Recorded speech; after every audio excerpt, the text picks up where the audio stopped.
지난주에 한 주 빠졌더니 또 처음 시작하는 그런 느낌 들어요. 너무 감사하고 항상 신선한 느낌이 중요한 거죠. 오늘 본문 말씀은 여러분들 이거 암송 다 하실 거예요. 잠언서 14장 1절 딱 한 절입니다. 함께 읽겠습니다. 지혜로운 여인은 자기 집을 세우되 미련한 여인은 자기 손으로 그것을 허느니라.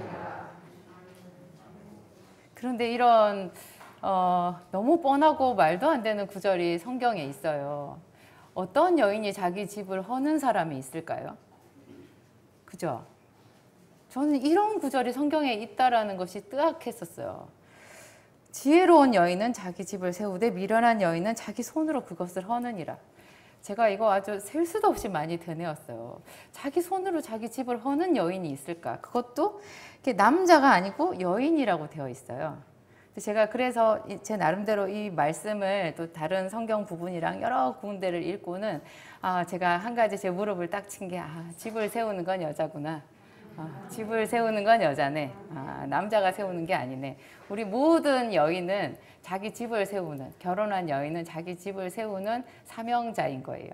남편을 세우는, 그리고 자녀들을 잘 길러서 세우는 권세가, 그리고 책임이, 사명이 아내에게 있어요. 멋있죠? 다 같이 박수 한번 해볼까요?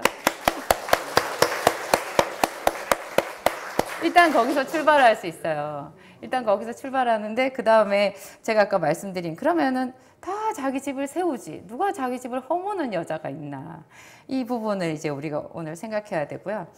사실은 제가 그 본문 말씀을 어디를 해야 되나 오늘 인용 구절이 많아가지고 고민을 했는데 열왕기하 6장 찾아볼게요. 14절, 15절, 16절만 함께 읽겠습니다. 14절부터 읽을게요. 왕이 이에 말과 병거와 많은 군사를 보내매 그들이 밤에 가서 그 성읍을 에워쌌더라. 하나님의 사람의 사환이 일찍이 일어나서 나가보니 군사와 말과 병거가 성읍을 에워쌌는지라. 그의 사환이 엘리사에게 말하되 내 주여 우리가 어찌하리이까 하니 대답하되 두려워하지 말라. 우리와 함께한 자가 그들과 함께한 자보다 많으니라 하고. 이 이야기를 이제 주로 해서 제가 오늘 누가 세우는 자냐, 나는 어떤 면에서 세운다고 열심히 세웠는데 사실은 세우지를 못하고 도리어 허무는 그런 일을 반복했는가, 그런 거를 이렇게 돋보기로 자세히 들여다볼 거예요. 오늘 이 이야기는 이제 좀 그 앞뒤를 설명을 하면요. 엘리사는 그 북왕국 이스라엘의 선지자였거든요. 북왕국 이스라엘에 처음에 엘리야가 있었고, 그 다음에 엘리야의 후계자로 엘리사가 있었잖아요. 엘리사가 죽을 때 그 북왕국 이스라엘의 왕이 그 임종을 지켰어요. 그때 숨을 딱 거두고 나니까 그때 숨을 거둘 그 무렵에 임종에서 이스라엘 왕이 탄식하면서 그 엘리사를 부르는 이름이요. 아버지여 아버지여 이스라엘의 병거와 그 마병이여 하는 거였어요. 엘리사는 그냥 엘리사 한 사람이었지만, 그 하나님의 한 사람이었지만 이 사람이 북왕국 이스라엘을 지키는 병거요 마병이었어요. 어떤 믿음의 사람 한 사람이요 그 도시를 지킬 수도 있어요. 자기 집을 지킬 수도 있고, 믿음의 사람의 그 믿음의 분량대로 우리가 뭔가를 지킬 수 있거든요. 근데 그 어떤 식으로 엘리사가 이스라엘을 지켰는지가 지금 오늘 우리가 읽은 6장에 나오는 거예요. 그때 북왕국 이스라엘의 대적이 아람 나라였어요. 북왕국 이스라엘보다 좀 힘이 센 나라였죠. 그 아람 나라의 그 왕이 이제 북왕국 이스라엘을 야금야금 괴롭혔어요. 괴롭혔는데, 그런데 북왕국 이스라엘을 괴롭히면서 뭔가 이제 그 아람 왕이 어떤 작전을 수행을 하잖아요. 어디를 가가지고 이렇게 치려고 하면 그 엘리사가 다 아는 거예요. 그래가지고 북왕국 이스라엘 왕한테, 자기 나라 왕한테 가서 왕이여 이번에는 어디를 가서 방비를 하라고. 그러면 거기 가서 또 딱 방비를 해서 아람 왕이 이제 칠 수가 없는 거예요. 항상 이런 식이었어요. 언제나 몇 번을 그런 거예요. 그러니까 아람 나라의 왕이 화가 나가지고 우리 중에 첩자가 있다. 우리 중에 어떤 놈이 자꾸 이스라엘에 가가지고 우리의 그 기밀을 누설을 하는 것이 아니냐 그랬더니 그 아람 나라 그 왕의 신하 중에 한 사람이 엘리사를 말을 하는 거예요. 왕이요, 그게 아니라 이스라엘에는 엘리사라고 하는 선지자가 있는데 그 사람이 왕이 침소해서 머릿속에 생각하는 것까지 다 안다고 그렇게 얘기를 한 거예요. 그러니까 그 다음에 아람 왕의 한 행동이 참 재밌어요. 그러면 그놈을 잡자 그러는 거예요. 그러면 그놈을 잡자. 그래가지고 이제 가는데 그러면 그놈을 잡자 하는 얘기는 엘리사가 모르겠어요. 그게 벌써 어긋난 거야. 그놈을 잡자. 그래가지고 그놈이 어딨냐 찾아보니까 도단성이라는 곳에 엘리사가 머문다고 그런 거예요. 그래서 군사를 엄청 데리고 가가지고 거기를 에워싼 거예요. 오늘 우리가 읽었죠. 왕이 이에 말과 병거와 많은 군사를 보내어서 밤에 가서 그 성읍을 뺑뺑 에워싼 거예요. 그랬더니 이제 도단성에 있던 그 엘리사와 그 엘리사의 사환이 있었는데 그 사환이 일찍 일어나서 나가보니까 세상에 자기 성을 그냥 아람의 그 적군이잖아요. 적군이 와가지고 완전 완벽하게 포위를 해버린 거예요. 그래서 크게 두려워하면서 아, 내 주여 우리가 어찌하리까 이렇게 말했어요. 그러니까 그때 엘리사가 두려워하지 말라. 엘리사가 다 알고 있었던 거예요. 두려워 말라. 우리와 함께한 자가 그들과 함께한 자보다 많으니라. 이렇게 말하고요. 그 다음에 참 친절하게도 기도했어요. 기도하면서 여호와여 원하건대 이 사환의 눈을 열어서 이 사환 얘도 보게 하소서 이렇게 한 거예요. 그랬더니 하나님이 그 기도를 들으시고 사환의 눈을 열어서 보니까 세상에 우리도 이제 그 사환의 눈이 되는 거잖아요. 우리도 여기서 모르잖아요. 근데 그 사환의 눈을 통해서 여기 이제 보이는 것을 성경에 기록해 놓았는데 그 아람 왕의 군사가 뺑뺑 둘러친 그 바깥에 훨씬 더 많은 천군과 천사가 걔네들을 또 포위하고 있는 거예요. 근데 저는 이 부분을 읽고 아니 안에서 포위를 하고 있는데 바깥에서 하나님의 군사가 포위를 하면 얘네들이 인질되는 거 아니야? 아니 바깥의 천군과 천사들은 현실 세계에서 어떤 모양으로 역사를 하고 나타날까? 저는 그게 궁금했어요. 현실 세계에서는 영적인 세계에서는 그렇게 둘러쌌는데 현실 세계에서는 지금 더 안쪽에 더 가까운 곳에 총불이 들이대고 있는 것이 아람 군대잖아요. 그 바깥에 있으면 우리 딱 인질극 아니에요? 여기 총불이 겨누고 바깥에 경찰 있어봐야 이 총이 가깝잖아요. 그래서 아니 어떻게 되나 저는 항상 이 부분을 읽을 때마다 그 생각이 언뜻 났는데요.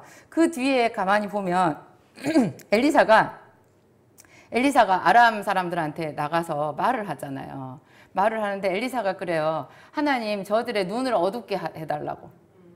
어둡게 해달라고. 그러니까 그 바깥에 있는 천군과 천사들은 우리가 생각하는 그런 어떤 육신적인 이런 눈에 보이는 싸움을 하는 게 아니에요. 그 천사들이 그렇게 있으니까 그냥 엘리사가 원하는 대로 다 되는 거예요.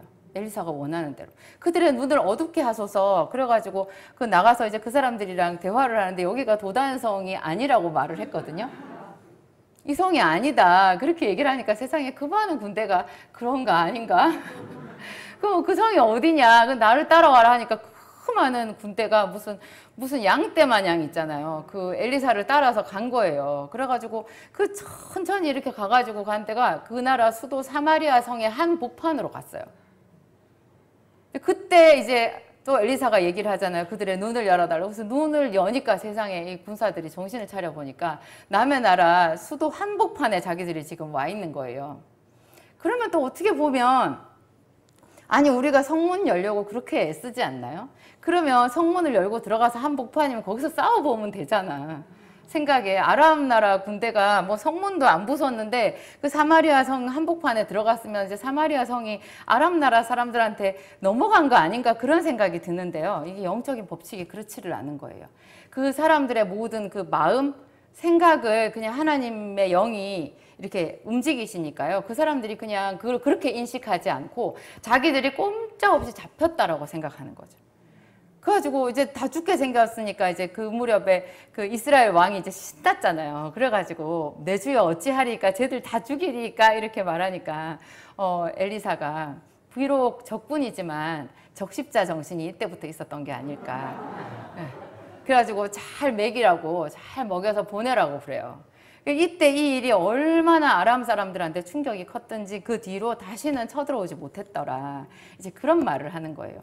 여러분 여기서 그 엘리사의 사환의 눈이 우리의 눈이라는 생각을 하셔야 돼요.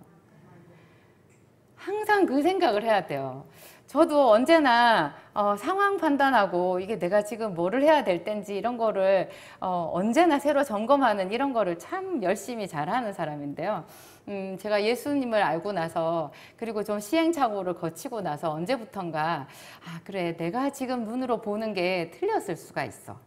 이게 완전히 상황이 정반대일 수가 있어. 내가 그래가지고 일을 그르치게 되면 뭐 그냥 예를 들어서 여기서 봐봐요. 이 사환의 눈이 그대로 엘리사의 눈이었다라고 생각해 보세요. 그럼 바깥에 하나님의 군대가 와 있어요. 와 있고 그 안쪽에 있는데 그게 같이 엘리사도 예를 들어서 못 봤다고 해봐요. 여러분 그런 상황이라면 여기 어떻게 되겠어요? 그냥 잡혀가는 거죠. 뭐 잡혀가는 거죠. 너무 두려워서 안에서 자결했더라 뭐 이럴 수도 있어요. 우리 주변에 그런 일 많잖아요. 하나님께 기도하고 또 예배하고 하면서도 자기 상황이 도무지 아무리 기도해도 달라지는 게 없고, 그러니까 자기 눈에는 맨날 그러니까 자기를 포위하고 있는 아람 군대만 보이는 거예요. 그래서 하나님의 모든 성경의 약속의 말씀, 너는 내게 부르짖으라 내가 내게 응답하겠고 내가 알지 못하는 크고 비밀한 일을 보이리라, 뭐 두려워하지 말라 내가 너와 함께 함이니라 놀라지 말라, 뭐 그런 말씀은 있잖아요. 어디 먼 데 있는 생각도 안 나. 그런 거 하나도 생각도 안 나. 그냥 내 눈에는 항상 아람 군대만 보이는 거예요. 그래서 속으로 생각하는 거예요. 하나님은 어디 계신 거야? 내가 아무리 기도해도 왜 나한테는 응답을 안 해주시는 거야? 이러는 거죠. 우리가 그래요. 그런데 이제 뭐 예를 들어서 우리 수련회 가가지고 목사님이 막 이렇게 기도를 해주실 때 그 이번에 예언의 말씀, 예언이라고 하면 좀 거창한가요? 지식의 말씀, 지혜의 말씀이 정말 많이 임했는데요. 그 임한 말씀마다 두려워하지 말라. 그죠? 내가 너의 기도를 들었다. 내가 너의 근심하는 것을 들었다. 뭐 이런 말씀이에요. 그분들은 다 비슷하게 이 엘리사의 사환의 눈이었던 거예요.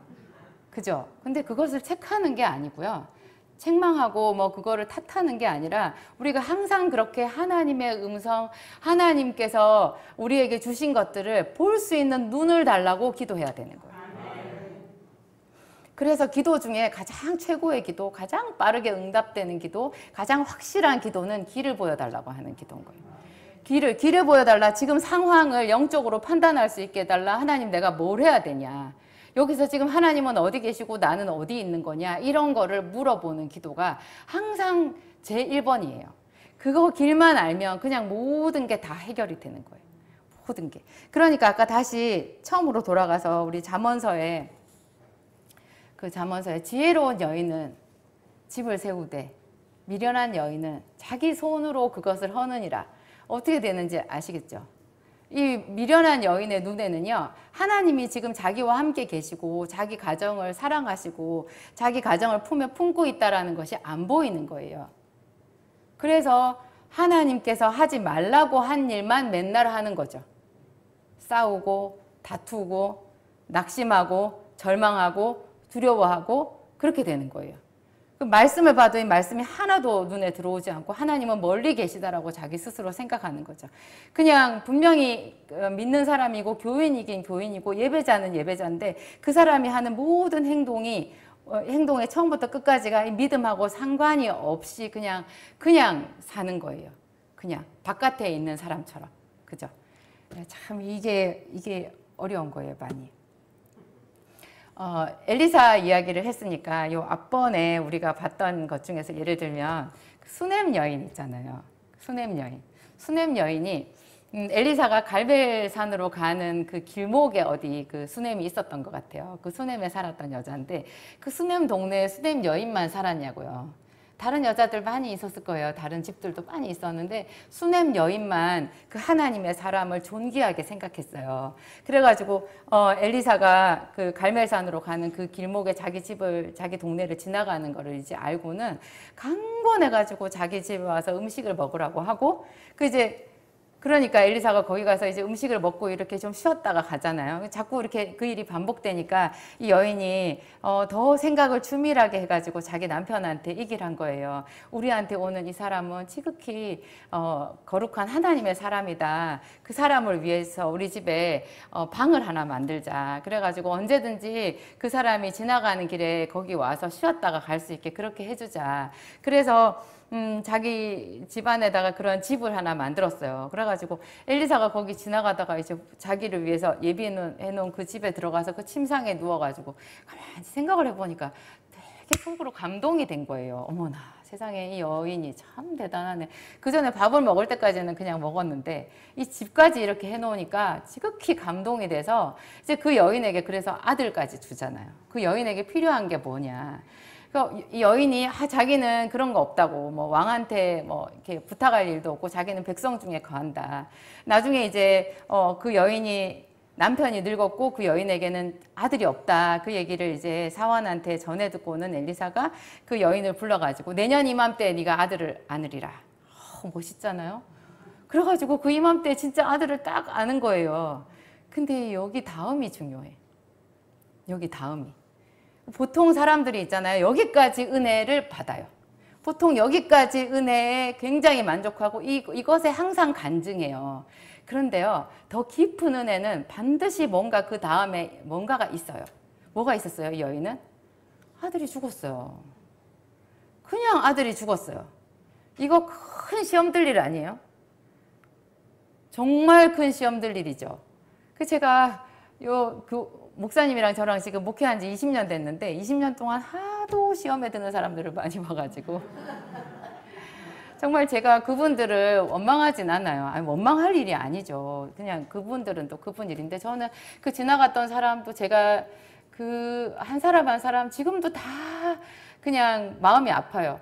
그분들이 지금까지 여기까지 왔으면 나와 같이 좋은 은혜를 더 받지 않았을까 막 이런 생각이 들거든요. 근데 그런 사람들 그때 그 사람 왜 그거 못 참았을까 왜 그거 그랬을까 막 이런 생각이 드는데요. 그거를 이 수넴 여인에게 딱 적용을 해봐요. 그러니까 정말 박장대소를 하겠더라고요. 제가 이 여인이 우리들의 믿음의 레벨이잖아요. 우리가 흔히 주변에서 보는. 그리고 내 믿음의 레벨이면요, 그 아들이 죽었을 때 그 다음에 무슨 일을 할지 여러분 생각이 나세요?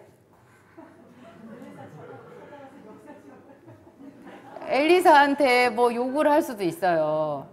그 집부터 없애버렸을 것 같아요. 제 생각에는. 그러지 않았을까요? 그 집 다 부숴버렸을 것 같아. 나 그 집만 봐도 기분 나쁘니까 그 엘리사가 지나다니는 길목에서 이사를 가버렸든지 그 집을 없애버렸든지 무슨 수가 났을 거예요. 그러면 성경에 나왔을까요?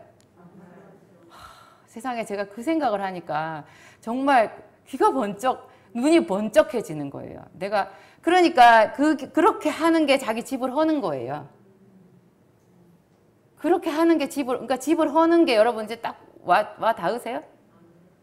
남편이 엄청 속을 썩였어. 그러면은 그런 얘기 우리 들으면 여자들은 다 공분해. 막 세상에 그런 놈이 막 이렇게 하거든요. 근데 다 그렇게 하고 거기서 끝나버리면 그냥 딱 집을 허무는 거예요. 그 자식이 얼마나 내가 자식한테 공을 들였는데 정성을 다해서 그러면서 헌신적으로 엄마들이 하잖아요. 근데 이 아들이 배신을 때렸어요. 예를 들어서 학원비를 삥땅을 쳐서 뭐 어디 가서 뭘 했다. 뭐 아니면은 뭐 엄마를 속였다. 뭐 어떻게 됐다. 그러면 이제 화가 나서 징계를 내리잖아요. 징계는 해야 돼요. 징계는 해야 되는데 분명히 성경에 말하기를 자녀를 징계하되 죽일 마음은 품지 말아라 그래요. 그런데 부모들이 종종 있잖아요. 이렇게 화가 나기 시작하면 그게 끝간데 없이 화가 나는 거예요. 그래서 그것도 화가 나서 애한테 막 퍼부어요. 그러면 그 다음에 또 마음이 짠하잖아요. 그럼 그 다음에는 또 그냥 덮어놓고 다 잘해줘.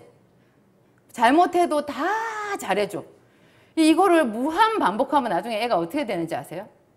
여러분 큰일 나는 거예요. 그게 애를 허무는 거예요. 우리는 다 자기 자녀를 세우고 싶어 하죠. 누가 자기 자녀가 잘못되기를 바라는 사람이 있겠어요. 근데 우리가 지혜가 없으면, 그래서 분명히 나오잖아요. 지혜로운 여인은 집을 세우되 미련한 여인은, 거꾸로 이렇게 반대로 조금 다르게 말하면 지혜가 없는 여인은 자기 손으로 그것을 허무느니라. 이 집에 남편이 있고 아들이 있는 거예요. 자식을 허무는 쉬운 방법, 예측 불가능하게 해버리면 돼요. 그냥 잘해줄 때는 내 마음이 내키면 막 잘해줘요. 뭐든지 잘해줘. 그냥 조금 한 것도 엄청 잘한 것처럼 칭찬을 막 퍼부어요. 엄청 잘해줘. 그러다가 뭐 요만큼 잘못했어. 갑자기 내가 화가 나기 시작하면 내가 절제가 안 되는 거예요. 그래서 그럴 때는 아주 애를 아작을 내놓는 거죠. 이거를 제가 그런 부모 밑에서 살았어요. 제가 여기까지 왔으니까 우리 엄마도 잘한 건가? 하여튼 그래요. 정말 이런 모든 면에서 있죠. 우리가 참 지혜가 필요한 것 같아요. 지혜가. 호세아서 말씀을 한번 찾아볼게요. 호세아서 13장 9절입니다. 구약성경 호세아. 제가 호세아서 말씀을 참 좋아하는데요. 13장 9절. 함께 읽겠습니다. 이스라엘아 네가 패망하였나니 이는 너를 도와주는 나를 대적함이니라. 이게 참 어이없죠.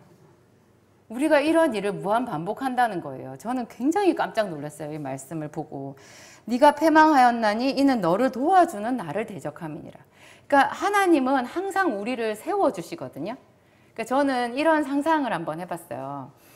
제가 어렸을 때 집이 없어가지고 우리 부모님이 집이 없어서 유랑하는 세월을 살았잖아요. 그래서 저는 미국 마크 트웨인이라고 하는 소설가가 쓴 톰 소요의 모험이나 허클베리 핀 이런 거를 참 좋아했어요. 거기 보면 그 허크가요 나무 위에다가 집을 지어요. 제가 하도 저희 집이 없어가지고 떠돌아다녀갖고 그 허크의 그 나무 위에 지은 집이 얼마나 부러웠는지. 우리 동네에는 저런 나무가 없나. 저 나무 위에 내가 좀 집을 지으면 어떤가.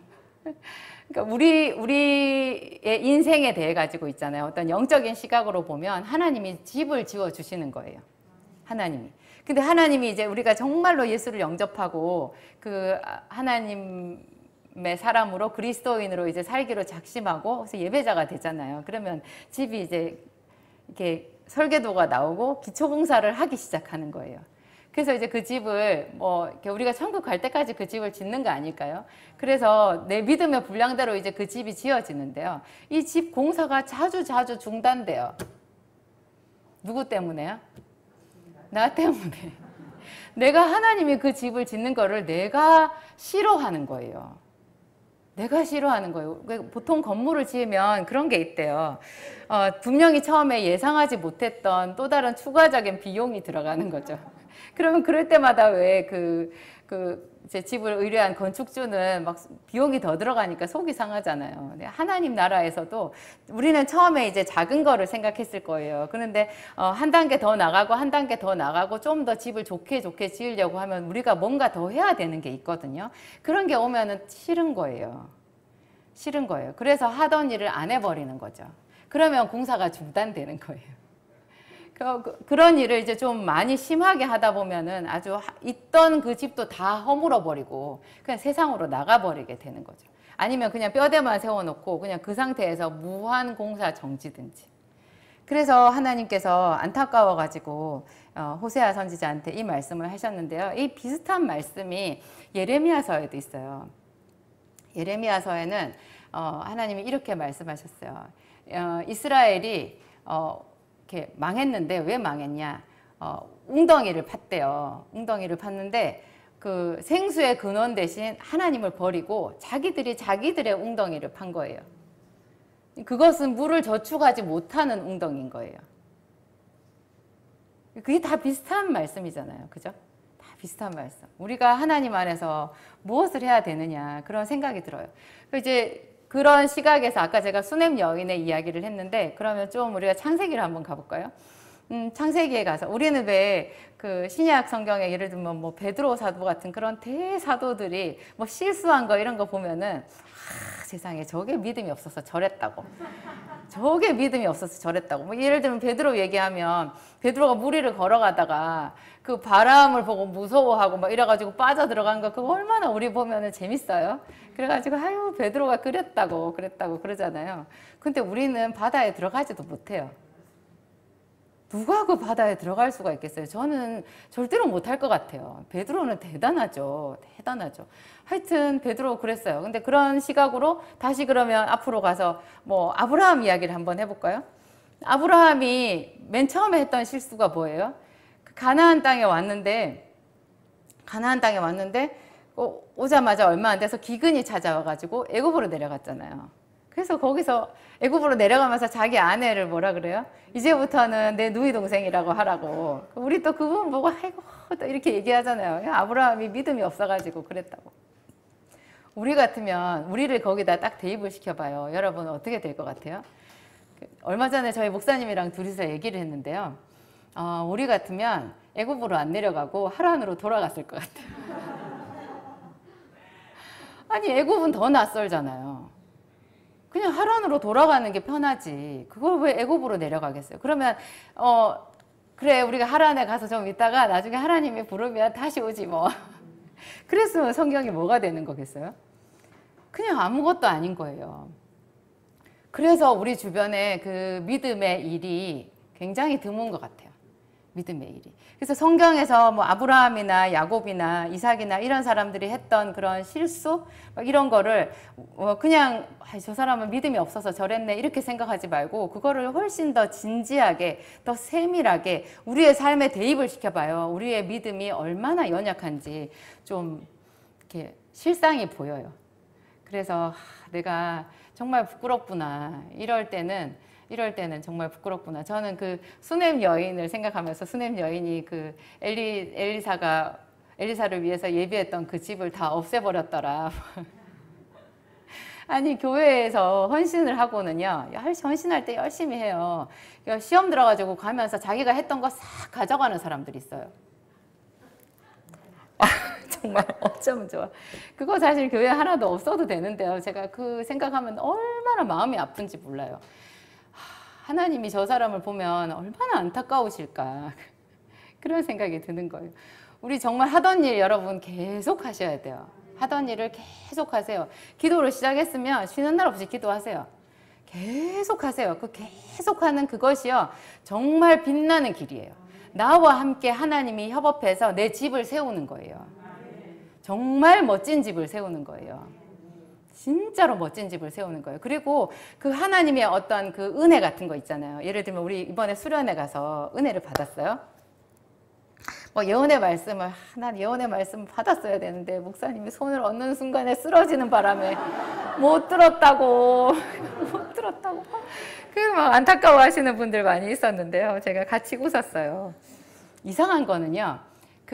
그런 은혜의 공간 안에 우리가 지금 이렇게 기도학교 이런 것도 마찬가지예요. 여기서 뭐 최선을 다해서 오늘 내가 이 기도학교 오늘 이 시간에 하나님께 제대로 기도하고 뭔가 큰 거를 하려고 그런 마음으로 오는 거 그거 믿음이거든요.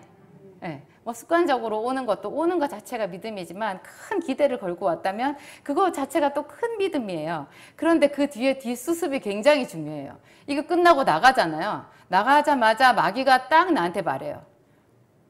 아무 일도 없잖아. 아무 일도 없어. 너 오늘 그렇게 생각하고 왔는데 뭐 특별히 받은 은혜도 없네. 그런 마음이 딱 들게 해요. 그러면 여러분들이 그 말이 들자마자 딱 나오는 생각이 그냥 아멘이거든요. 자기가 그 말에 그냥 스스로 그러네 아멘 하게 돼요. 자기도 모르게. 그러네 뭐 그렇게 기도해봤자 달라지는 것도 없네 이렇게 하게 돼요. 그러면 그거 뭐 목사님 설교할 때 여기서 아멘 하는 것처럼 마귀가 말한 것에 내가 아멘 한 게 된 거거든요. 굉장히 조심하셔야 돼요. 그런 말이 딱 들리면 나 다음에 또 올 건데 하던 거는 계속 하는 거래. 그리고 본래 하나님의 은혜는요 우리가 눈이 어둡다니까요. 그러니까 아까 말씀드린 그 도단성 바깥에 그 하나님의 군대가 안 보여요. 우리 눈에 절대 안 보여요. 그거를 뭐 내가 죽을 때까지 한 번이라도 보겠다 그런 생각하지 마세요. 그거를 보지 않고 믿는 자가 복돼요. 그냥 하나님은 이랬다 저랬다 하시는 분이 아니에요. 하나님은 후회가 없으세요. 한 번 하면. 하나님은 후회가 없기 때문에 아무 말이 없으면 가고 있는 거예요. 저도 그 수없이 그것의 반복이었어요. 제가 학생 때 기도원에 올라가서 금식을 하고 뭐 완전히 하나님께 어떤 은혜를 크게 받으리라고 하고 때로는 거기서 환상을 보기도 하고 음성을 듣기도 했는데요. 어쩔 때는 또 그냥 내려오기도 해요. 그러면 내려오면 뭐 환상을 보면 뭐 해요? 내려오면 생활이 똑같은데. 다시 난 돈 없고 가난한 고학생이에요. 학교 공부는 여전히 싫어요. 마음을 못 붙여요. 똑같은 일상의 반복이에요. 그러면 그 위에 올라가서 거기서 있었던 게 내가 정신이 나갔던 것 같기도 하고 근데 내가 그럴 필요가 없었는데 그랬던 것 같기도 하고 그렇게 기도를 안 하고도 내 주변의 친구들은 잘 살고 그러면 나는 이게 뭔가 이런 생각이 자주 드는데요. 여러분 이게 잘 가고 있는 거예요. 잘 가고 있는 거예요. 차곡차곡 은혜는 쌓여요. 차곡차곡 쌓여가지고요. 제가 말씀드렸죠. 은혜는 복리라고. 은혜는 달리이자가 아니에요. 복리이자예요. 복리이자는 30년이 되면요. 폭발한대요. 근데 보통 3년만 지나도 평신도들은 폭발하더라고요. 3년만 매일매일 하나님 앞에 뜨겁게 기도해 보세요. 정말 집중해서 기도해 보세요. 그리고 내 귀에 그렇게 마귀가 아무 소용없어. 아무도 너 안 좋아해. 하나님도 너 싫어해. 네가 기도해 봐야 아무 소용없어. 그 말에 아멘 하시지 말고 매번 그 말을 갖다 버리세요. 너 또 시작이냐? 너 누구냐? 나는 하나님의 자녀다. 하나님은 나를 선택하셨다. 나는 이것을 계속할 것이다. 이렇게 하면서 하던 일 계속하는 거예요. 그러면 집을 세우는 게 되는 거예요. 지혜로운 여인이 되고 지혜로운 남자가 되는 거예요. 우리 모든 사람은요. 다 자기를 세운대요. 오늘 제가 유다서 저희가 아까 읽었나요? 유다서 20절, 21절 한번 찾아볼게요. 유다서가 신약에 있어요. 요한계시록 바로 앞에 있어요. 유다서는 딱 1장밖에 없어가지고요. 그냥 몇 절 하면 돼요. 유다서 20절, 21절. 함께 읽겠습니다. 사랑하는 자들아, 너희는 너희의 지극히 거룩한 믿음 위에 자신을 세우며 성령으로 기도하며 하나님의 사랑 안에서 자신을 지키며 영생에 이르도록 우리 주 예수 그리스도의 긍휼을 기다리라. 자신을 세우라고 되어 있죠. 지극히 거룩한 믿음 위에 자신을 세우라. 아까 그 잠언서 말씀에는 여인들이 집을 세운다는 얘기인데요. 우리 모든 사람, 남자고 여자고 모든 사람은 자기 자신을 세워요. 근데 그 기초가 뭐여야 되냐면 믿음이라야 돼요. 그 믿음 위에 자기를 세우는 일을 계속 하라는 거예요. 마귀가 우리를 무너뜨렸어요. 그래서 우리가 하나님이 안 느껴지고 하나님과 멀어져 버린 거예요. 그러니까 우리 집이 무너진 거예요. 본래 우리 집은 영생하는 집이었어요. 그런데 이 영생하는 집을 우리 일생 동안 세워가는 거예요. 믿음 위에다가. 근데 믿음 위에 세울 때 계속해서 마귀가 와서 참소해요. 우리가 기도하는 것을 참소하고 우리가 믿는 것을 비웃고 계속해서 그걸 반복하거든요. 그래서 이 유다가 이렇게 말하는 거예요. 사랑하는 자들아. 사랑하는 자들아. 얼마나 사랑을 담아서 이렇게 말하고 있어요. 사랑하는 자들아, 너희는 너희의 지극히 거룩한 믿음 위에 자신을 세우며 그 자기가 얼마나 괜찮은 사람인지 그 지금 현재 다 된 게 아니고요. 또 너무 자기 자신이 괜찮은 사람이라고 생각하면 자아 노취에 빠질 수 있고요. 그런 건 아니고 우리는 평생에 우리의 인생을 세워가는 거예요. 사랑은 세우는 거래요. 내가 자식을 사랑한다라고 하면 자식이 서게끔 이렇게 도와주는 것이 그게 사랑이고요. 남편을 사랑한다라고 하면 남편의 지경이 넓어지도록 남편이 든든하게 세워져 가도록 그렇게 남편이 발전하도록 이렇게 세워주는 그것이 사랑이고요. 자기 자신을 사랑하는 것도 자기가 하나님 안에서 믿음으로 서게끔 계속하는 거예요. 그 마귀가 들어와서 참소하는 것을 차단하고 그렇게 하는 거죠. 이것이 그래서 단번에 이루어지는 게 아닌 거예요. 단번에. 그러니까 한번 수련회 갔다 와서 실망, 이거는 되게 이상한 거예요. 그 수냄 여인이 자기 아들을 줄 때는 언제고 데려갈 때는 언제냐 이렇게 말하면서 그 집을 부숴버리는 것 같은 문제가 생길 수가 있어요. 우리가 수련회 가서 은혜 잘 받고 예언의 말씀도 받고 그러고 내려와서 생각해 보니까 그때는 내가 좀 정신이 없이 제정신이 아니었던 것 같아. 아무래도 그 일은 잊어버려야 될 것 같아 하면은 그 수냄 여인이 집을 부숴버리는 것처럼 되는 거예요. 그러니까 그렇게 하지 않고 그 은혜 위에 계속 앞으로 더 나가셔야 돼요. 그런 은혜의 지표에는요, 그 기도의 자리에는 항상 빠지지 않고 출석부를 찍으세요. 계속 찍으세요. 그 은혜의 어떤 그 공간 있잖아요. 저희 집은 어렸을 때 제사가 많았거든요. 그 제사를 지내면 이제 그 하나밖에 없는 그 방에 큰 상을 하나 펴고 거기다가 이제 향을 꽂아가지고 향 냄새가 나잖아요. 너무 싫었어요. 그 향 냄새. 향 냄새가 나고 그 상을 차려놓고 거기다 절을 하고 그러면 그게 이제 귀신을 초청하는 거더라고요. 제가 나중에 예수를 믿고 나서 보니까 귀신을 초청해서 그 공간을 귀신에게 주는 거예요. 헌납하는 거예요. 거기 있는 모든 사람들도 다 귀신과 함께 그거 만찬을 하는 거거든요. 그 식사를 하는 것이. 그래서 완전 그거는 귀신 파티예요. 절대로 하면 안 되고 가서도 안 돼요.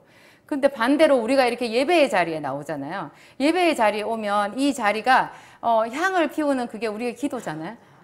우리가 기도를 하면 그게 하나님을 부르는 향이에요. 그러면 성령이 오시는 거예요. 그럼 나는 믿음이 약해도 여기에 믿음이 좋은 사람들이 많잖아요. 그리고 여러 명이 모여서 함께 하나님께 기도를 하면 하나님의 성령이 막 강력하게 이곳에 임하는 거예요. 우리가 못 느낄 뿐이에요. 우리는 엘리사의 사환 같은 사람들이라니까요. 우리 눈에 안 보여. 엘리사의 사환을 뭐라고 할 게 못 돼. 그게 딱 우리거든요. 그런데 여기에 우리가 이 공간 안에 있잖아요. 그러면 이 공간에 계속해서 성령이 물 흐르듯이 우리에게 오시는 거예요. 흐르는 거예요. 그러면 이런 공간 안에 자주자주 내가 있기만 해도 내 삶이 바뀌어요. 계속 그 은혜에 여러분 자신을 노출시키세요. 자주자주 이런 은혜의 자리에 있잖아요. 그래서 어떤 분이 그런 얘기를 했어요. 왜 일요일까지 기다리냐고. 일요일 날 예배하잖아요. 왜 일요일까지 기다리냐? 평일날은 왜 교회를 안 가냐? 평일날은 왜 기도를 안 하냐? 이렇게 말하는 거예요. 근데 믿음이 약한 사람들은 일요일도 가끔 그나마 빠지잖아요. 그죠? 그러니까 이게 뭐 여러 가지 제가 비유해 말씀드렸어요. 이 천국 올라가는 사다리가 있는데 그런 걸 하나씩 빼먹을 때마다 사다리 계단이 하나씩 없어지는 거예요. 그럼 나중에 너무 많이 없어져가지고 못 올라가요. 새로 만들어야 돼, 새로. 하여튼 이렇게 하는 일은 계속해야 된다. 제가 그 기도학교 유튜브가요.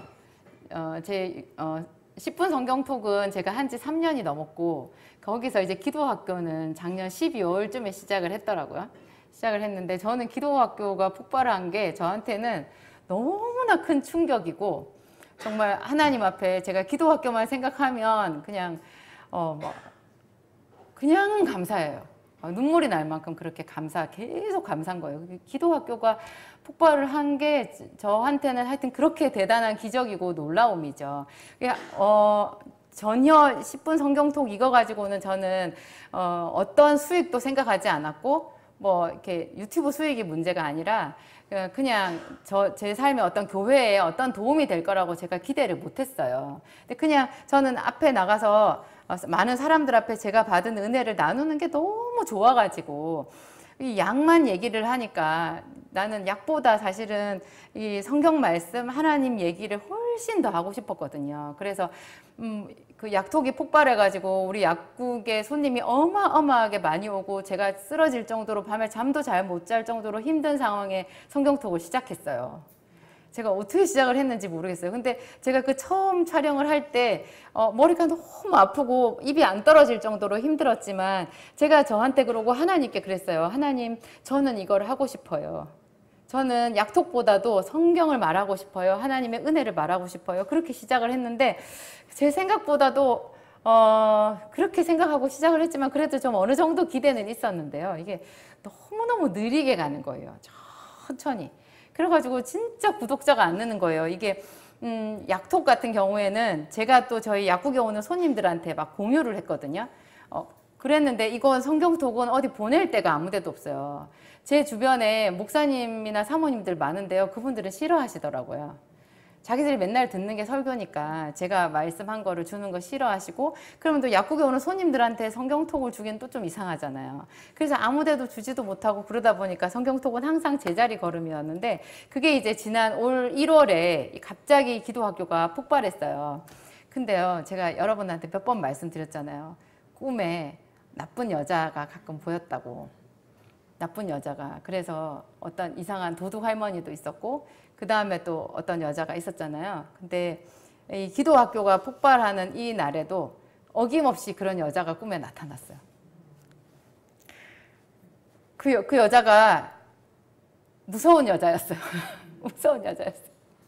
그 여자가 꿈에 보면 무슨 약간 좀 남자처럼 생긴 여잔데 왜 여걸 같은 사람 있잖아요. 여걸 같은 사람. 하여튼 그런 여자였는데요. 이분이 목사님처럼 앞에서 말씀을 전하는데 좀 이렇게 이단의 말씀 같은 거를 앞에서 전하더라고요.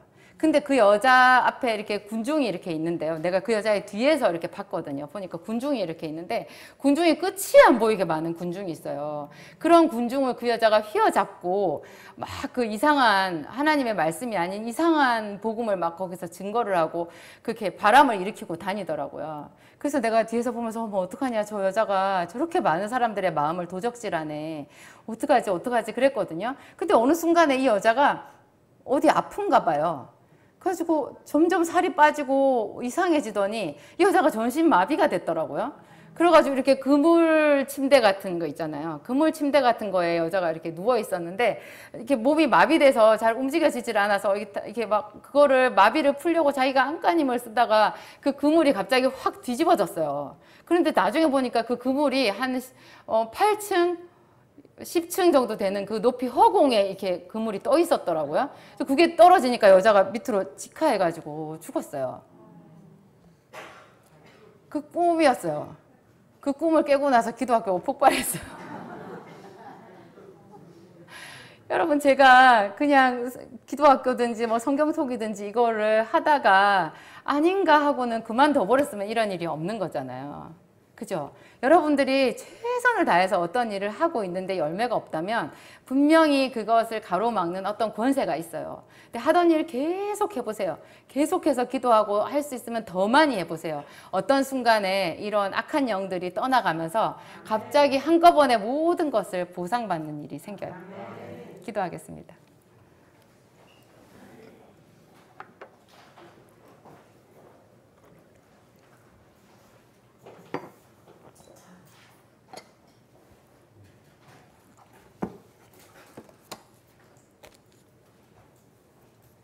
하나님 아버지, 주는 우리를 세워주는 하나님이십니다.